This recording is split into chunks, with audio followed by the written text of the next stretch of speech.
இந்த ஃபோட்டோவில் இருக்கிறது என்னென்னு புரியுதா? திமிங்கலம் குட்டி போடும்னு கேள்விப்பட்டிருப்போம். திமிங்கலம் தண்ணிக்குள்ளே எப்படி பால் கொடுக்கும்? இது ஒரு பெரிய டவுட் எனக்கு சின்னலேருந்து. அப்போ பிறகு இந்த நம்ம ஹையர் ஸ்டடீஸ் படிக்க ஒரு ஜுவாலஜியில் ஒரு பாடம் இந்த வேல்ஸை பற்றி, இந்த திமிங்கலங்களை பற்றி. அதில் வந்து அது வந்து ஒரு அக்வாட்டிக் மேமல், உங்களுக்கு தெரியும், தண்ணிக்குள்ளே குட்டி போட்டு பால் கொடுக்குறது. பால் கொடுக்கணும்னு சொன்னால் தண்ணிக்குள்ளே எப்படி பால் கொடுக்கும்ன்றதான் பெரிய டவுட். அப்போ அதை பற்றி கொஞ்சம் சர்ச் பண்ணி பார்த்தா அந்த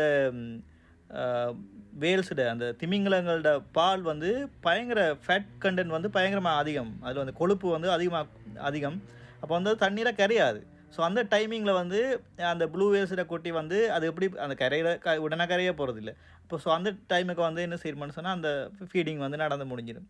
ஸோ இந்த நேச்சர் வந்து எவ்வளோ பெரிய ஒரு க்ரியேட்டிவான விஷயங்களை செய்யுதுன்னு. வா.